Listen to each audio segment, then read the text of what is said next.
Bonjour, donc on va aujourd'hui continuer le mot qu'on a commencé et aujourd'hui on va démarrer le programme qui est destiné aux étudiants de la troisième année de la faculté de médecine dentaire de Casablanca et donc il peut aussi être consulté et vu pour tous ceux qui s'intéressent à l'orthodontie d'une manière générale et tous ceux qui veulent aussi activer leurs connaissances antérieures concernant donc les fondements et les bases fondamentales de l'orthodontie d'une manière générale.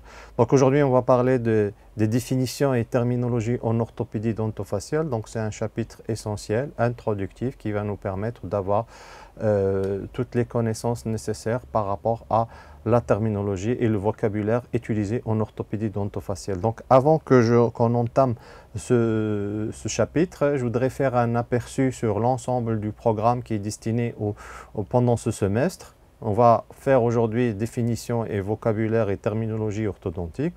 On fera après la morphogénèse des arcades dentaires, les critères de normalité en orthopédie dentofaciale. On dira un mot sur les fonctions orofaciales et leur importance au niveau de la spécialité d'orthopédie dentofaciale. On fera une introduction générale à l'utilisation de la céphalométrie comme aide diagnostique en orthodontie. On parlera aussi des éthiopathogénies, des dysmorphoses et des dysfonctions. On parlera aussi de la chronologie de la croissance osseuse et en s'intéressant aux différentes ases biologiques.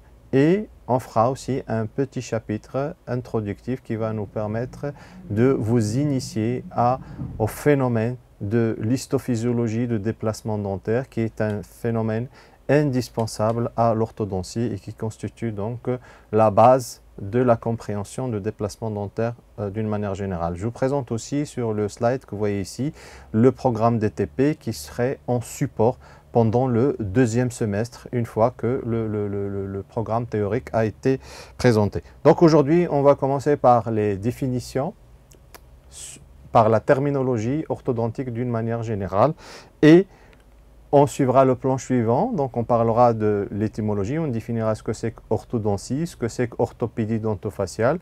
On dira un mot sur à quoi sert l'orthodontie d'une manière générale et sa place au niveau de la dentisterie et de l'odontologie, au niveau de la santé bucco-dentaire d'une manière générale et au niveau de la santé générale globalement.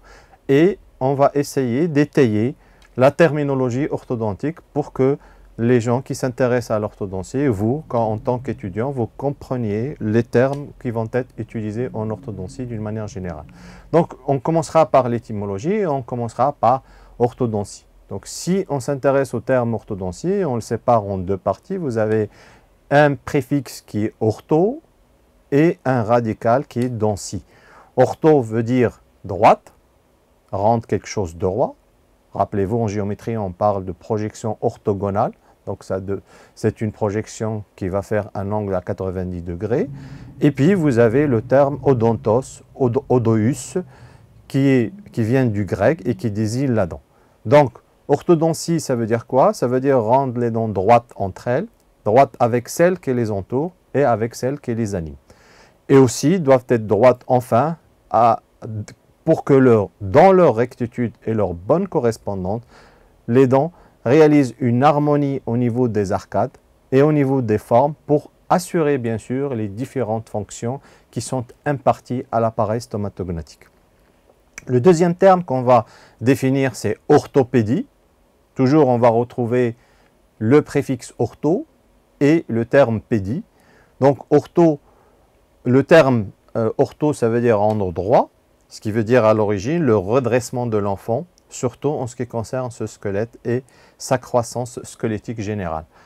Ce terme a été pris de l'orthopédie d'une manière générale et a été appliqué à l'extrémité dentaire et céphalique. On parle d'orthopédie dentofaciale. Donc, c'est l'ensemble orthopédie et orthodontie, c'est-à-dire on va essayer d'assurer l'alignement et le redressement des dents, mais aussi des dents par rapport aux maxillaires et des maxillaires entre eux et les maxillaires par rapport à un référentiel qui est en général la base du crâne. Donc on va essayer d'insérer les dents dans leur maxillaire et on essayait de normaliser leur position entre elles, donc le maxillaire supérieur, le maxillaire et la mandibule, et aussi les deux maxillaires par rapport à la base du crâne et par rapport à la face d'une manière générale. Donc le terme orthopédie dentofaciale a été retenu par la communauté des orthodontistes d'une manière générale, tout qui enseigne par les enseignants, les académiciens et ceux qui enseignent l'orthodontie. Donc vous avez des départements, des services et des enseignements d'orthopédie dentofaciale. Donc il sert depuis dans le langage professionnel courant, dans les publications scientifiques, dans les textes officiels qui vont être employés parallèlement. Donc le terme d'orthopédie dentofaciale va être employé parallèlement au terme orthodontie. Mais en général, quand on parle d'orthodontie, c'est quand on aligne uniquement les dents.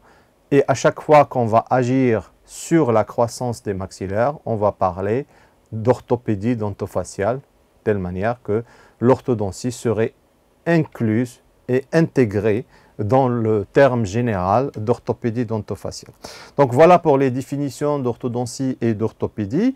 On va maintenant s'intéresser à un aspect autre, ce sont les missions auxquelles va être dévoué cet orthodontiste pour pouvoir assurer sa fonction et traiter les patients et aussi pour être partie intégrante de ce qu'on appelle l'orthopédie dentofaciale. Donc cet orthodontiste, il devrait reconnaître les différentes caractéristiques des malocclusions et déformités dentofaciales. Donc, il faut qu'il ait des connaissances de diagnostic et d'étiologie importantes. Définir la nature des problèmes en incluant, quand c'est possible, les causes qui ont provoqué ce problème et pouvoir l'expliquer aux patients et pouvoir le comprendre pour qu'on puisse intercepter cette cause ou l'éliminer quand c'est possible. Poser une stratégie de traitement qu'on va proposer à nos malades en prenant en considération les besoins et désirs du patient ou bien sûr quand on soigne des enfants, des parents ou des accompagnateurs, pouvoir expliquer surtout et communiquer les traitements et ses ramifications de manière claire et explicite aux patients et aux parents ou accompagnateurs. Donc c'est pour cela qu'il faut avoir une terminologie, un langage clair qui va être utilisé quand on est dans un milieu professionnel ou académique et aussi avoir une facilité d'explication pour les parents et pour les patients d'une manière générale. Alors, une fois qu'on a compris la mission de l'orthodontiste, il faudrait aussi s'intéresser à quoi sert cette orthodontie. Donc l'orthodontie, il va avoir des objectifs, c'est quoi sa place au niveau de la santé bucco-dentaire d'une manière générale et particulièrement au niveau du traitement des objectifs qui lui sont impartis. D'abord, il va aider au développement et à avoir une croissance satisfaisante de la face et de l'extrémité céphalique d'une manière générale quand c'est possible. Assurer l'ensemble des fonctions et aussi ne pas interférer avec ces fonctions qui sont imparties à l'appareil stomatognatique. Bien sûr, il y a une demande esthétique pressante, donc il va falloir que l'orthodontie améliore l'esthétique faciale et surtout, une fois qu'on a eu un résultat esthétique et fonctionnel satisfaisant, c'est de le stabiliser et le garder et éviter qu'il y ait de la récidive. Après, il faut aussi que les dents vont se déplacer dans le parodonte et par le parodonte, donc il faut qu'il y ait un respect total de ce parodonte et à chaque fois que c'est possible, de l'améliorer et surtout de ne pas l'agresser et l'atteindre. Donc on verra à travers quelques exemples ces différentes si vous voulez, rôles de l'orthopédie dentofaciale d'une manière générale. Donc on commencera par l'aide au développement et à la croissance satisfaisante de la face. Donc l'orthopédie dentofaciale d'une manière générale, quand on a l'opportunité de voir des patients en cours de croissance, une fois qu'on a situé nos patients sur leur courbe de croissance en faisant des examens, en déterminant l'âge osseux et l'âge biologique du patient, donc on n'aura un cours que sur la méthode de détermination de cet âge osseux. Donc on va situer cet enfant sur sa courbe de croissance et quand il y a encore de la croissance, donc on va essayer par les moyens thérapeutiques dont on dispose, soit d'activer une croissance d'une mandibule ou d'un maxillaire, ou d'essayer de freiner ou de bloquer dans la mesure du possible, donc un excès de croissance qui allait s'exprimer au niveau d'une zone maxillaire et mandibulaire. Donc cela est possible quand on voit des enfants en cours de croissance, qu'on a situé sur leur courbe de croissance. On va donner un exemple simple et rapide sur cela. Donc vous avez une patiente là qui présente une situation de classe de 2, qui est vue en cours de croissance pendant la phase de denture mixte stable. Donc une fois que les examens sont réalisés, que la céphalométrie est faite pour faire un diagnostic bien précis de la patiente en faisant les analyses nécessaires. Donc le traitement va consister à faire de l'orthodontie, essayer de redonner un environnement favorable aux dents et aux maxillaires pour faire leur croissance et indirectement on va agir au niveau de la croissance des maxillaires et de la mandibule, ce qui permettra donc un accompagnement de la croissance et donc le traitement va être inséré au niveau de la croissance et va être individualisé pour cette patiente pour sa prise en charge et donc vous voyez qu'il y a une amélioration esthétique après la première phase de traitement et donc vous voyez qu'il y a aussi une amélioration de croissance et un accompagnement de croissance mais aussi un accompagnement esthétique. Donc le deuxième rôle, qui est imparti à l'orthopédie dentofaciale, c'est d'assurer les différentes fonctions qui sont assurées par l'appareil stomatognatique. Donc, vous savez, la fonction de déglutition, de mastication, de phonation, de mimique aussi et de communication. Donc, chez les enfants en cours de croissance, il y a beaucoup de parafonctions, il y a beaucoup de dysfonctionnements qui vont apparaître. Et à chaque fois qu'il y a un dysfonctionnement qui est diagnostiqué et posé, donc l'orthodontiste a la responsabilité d'intercepter ces dysfonctionnements, comme c'est le cas ici sur un patient qui présente une succion de pouce latérale qui a provoqué une déviation latérale. Donc, il y a un accompagnement par de la rééducation. Après, par la mise en place d'une grille anti-pouce qui va essayer de bloquer la mise en place du pouce pour éliminer cette parafonction. Et là, on va essayer après d'aligner les dents et de les placer dans une rectitude normale pour assurer leur fonction et pour stabiliser le résultat pour que les dents participent aux différentes fonctions auxquelles ils sont impartis. On va voir chez une patiente encore plus âgée avec une béance antérieure secondaire à une parafonction d'interposition linguale antérieure. Donc le traitement ortho permettra donc de fermer cette béance et d'installer l'occlusion et de permettre à la patiente d'avoir une bonne déglutition, une déglutition normale, d'avoir aussi une phonation normale parce que le fait les appuis linguaux vont être modifiés par le changement de position des dents. Donc vous avez une synchronisation au niveau du fonctionnement des différentes composantes de l'appareil stomatognatique. L'orthopédie dentofaciale aussi assure une des fonctions pour lesquelles il est plus sollicité et demandé par les patients, c'est l'amélioration de l'esthétique faciale. Vous savez que les dents, à travers le sourire, jouent un rôle fondamental au niveau de l'esthétique faciale.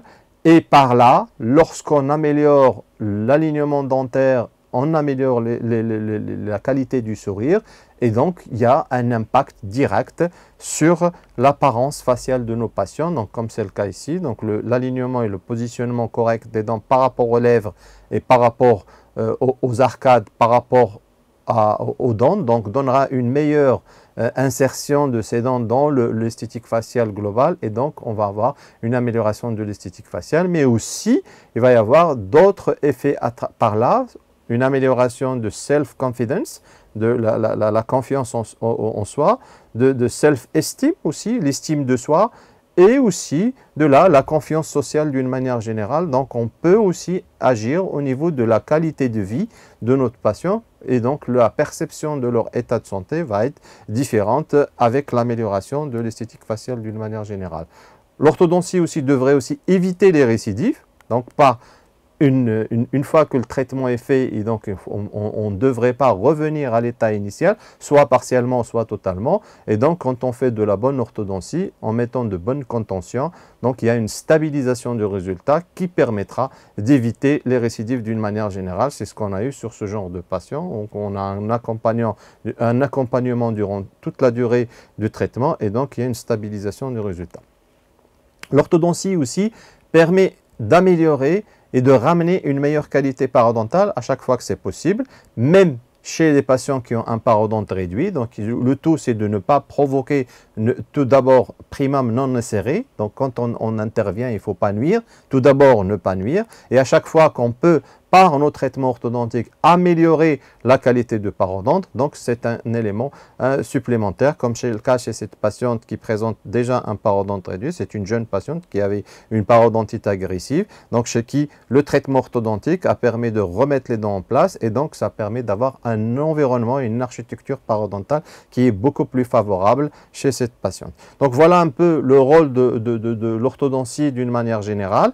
Maintenant, on va aller rapidement sur la terminologie qui est utilisée. Donc on va expliquer d'une manière simple la terminologie qui est utilisée en orthodontie. Donc en orthodontie, pour qualifier les anomalies, on va utiliser trois choses. Un radical qui va nous désigner le siège de l'anomalie, un préfixe qui va nous donner le sens de l'anomalie. Pour avoir plus de précision, donc on va rajouter un qualificatif pour avoir plus de précision sur le siège d'une manière générale. Donc, sur ce tableau récapitulatif, donc, on a les différentes régions de l'appareil stomatognatique avec le radical, qui est en général un radical issu de la langue grecque et qui est utilisé pour désigner la structure à laquelle on s'intéresse. Pour les lèvres, vous avez Kelly. Pour la saillie mentonnière ou le menton, vous avez génie. Pour les mâchoires, vous avez gnassi, maxilli ou mandibuli. Pour l'ensemble de la tête, vous avez céphalie. Pour la face, vous avez la prosopie. Et pour la langue, on parle de glossie. Quand on parle uniquement de la branche montante de la mandibule, on parle de rami, pour désigner le ramus. Pour l'os alvéolaire, c'est alvéoli. Et quand on s'intéresse aux dents, on peut s'intéresser directement à la dent, on parle de dent-scie. Soit on s'intéresse à la manière avec laquelle les dents vont se mettre en occlusion, on parle de clusion ou clusie. Pour compléter cette terminologie, donc vous avez le radical.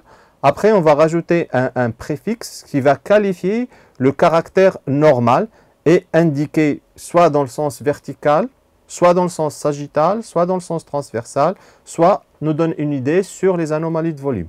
Donc, quand il y a un problème vertical, on va parler de supra quand il y a un recouvrement exagéré, infra quand il y a une béance, normaux quand on estime que le recouvrement ou que la position est correcte. La même chose dans le sens sagittal, antéro-postérieur, donc on va parler de pro quand des dents ou une arcade avance trop en avant, normaux quand c'est normal, et quand c'est en retrait, on parle de rétro. Dans le sens transversal, quand il y a une déviation vers un côté, on va parler de latéraux-déviation. Quand c'est réduit complètement dans le sens transversal, on parle d'endo. Quand il y a un excès, on va parler d'exo. Les anomalies de volume aussi peuvent être qualifiées, et dans ce cas par ce préfixe. Quand il y a une augmentation de la taille, du volume de la pièce osseuse ou de la dent, on parle de macro. Quand c'est réduit, micro. Hyper, hypo quand il s'agit de la longueur. Dans le sens aussi transversal, on parle de euri ou lepto. Et on parle aussi de dolicho ou de brachie pour qualifier aussi la position des maxillaires ou d'une pièce osseuse d'une manière générale. Pour avoir plus de précision, donc on va rajouter des qualificatifs qui vont soit s'intéresser au siège, soit s'intéresser aux arcades, soit s'intéresser de côté quand il s'agit d'une anomalie du sens transversal. Donc on peut s'intéresser du siège, on peut rajouter total, partial, jugal, labial. Quand il s'agit d'arcade, on peut rajouter maxillaire, mandibulaire. Quand il s'agit des deux, on va dire bimaxillaire ou bi-alvéolaire aussi, quand il s'agit juste des process alvéolaires. Quand on a une latérodéviation, par exemple fonctionnelle, on va dire du côté droit, du côté gauche. Quand c'est symétrique, on va dire que c'est symétrique. Quand c'est asymétrique, on va dire que c'est asymétrique. Et on va préciser le côté vers lequel la symétrie est faite. Pour les dents aussi, la position des dents sur les arcades. Donc là, beaucoup plus, on peut rajouter plus de qualificatifs. On parle de supra-infra. Quand une position mésiale, plus mésiale ou distale, on parlera de distoposition, mésioposition, vestibuloposition, lingoposition. Quand c'est une gression, on va dire qu'il s'agit d'une égression ou d'une ingression. Quand il s'agit d'une rotation, donc on va dire une rotation, on va définir le sens de la rotation. Et quand il s'agit d'une transposition, donc on va dire qu'il y a une transposition entre une dent par rapport à une autre, c'est-à-dire que quand une dent fait son éruption à la place d'une autre. Toujours pour avoir plus, pour essayer d'étoffer un peu plus cette terminologie, donc ça devient simple. Donc on a besoin d'un radical pour définir le siège, d'un préfixe et d'un qualificatif. Donc on peut dire une proalvéolie supérieure, une biproalvéolie, donc là on n'a pas besoin de qualificatif. On peut avoir une latérodéviation droite du maxillaire, latérodéviation gauche, latéromaxillie droite, latéromaxillie gauche, une endoalvéolie unilatérale, une endoalvéolie bilatérale des deux côtés et une exoalvéolie du côté droit. Donc les exemples, vous pouvez faire l'exercice de constituer, donc de définir les anomalies en faisant la composition du radical, du préfixe et du qualificatif. On peut avoir aussi d'autres situations dans lesquelles on parle de dyskinésie, une terminologie qui peut être utilisée en orthodontie, c'est les dyskinésies, les atrésies ou les incompétences. Donc les dyskinésies, c'est souvent quand il y a un problème, vous avez kinésie qui veut dire mouvement, quand il y a un problème fonctionnel. Donc vous avez une dyskinésie mandibulaire, quand il y a par exemple des luxations discales réductibles ou irréductibles au niveau des articulations temporomandibulaires. On a aussi des atrésies, quand il y a une imperfection de développement d'une pièce osseuse dans sa globalité, qu'on peut avoir des atrésies dans les cas des fentes labiopalatines par exemple au niveau du maxillaire, des maxillaires. On peut aussi avoir des incompétences quand un organe n'assure pas sa fonction, soit par ankyloglossie d'une langue, on parle d'une incompétence linguale, une brièveté de la langue, ou une incompétence des lèvres quand les lèvres ne se mettent pas en contact. Donc voilà un peu une introduction générale par rapport à la terminologie et par rapport aux différentes définitions et par rapport au langage et vocabulaire utilisé en orthodontie. Donc on conclut ce chapitre en disant que c'est important de parler le même langage quand on parle à des gens qui sont dans le même métier que vous. Donc l'apprentissage du langage et du vocabulaire est important. C'est un moyen de communication fondamental et que le début de la raison est d'appeler les choses par leur nom. C'est pour cela donc on commence ce cours de ce semestre par ce premier chapitre. Je vous remercie pour votre attention.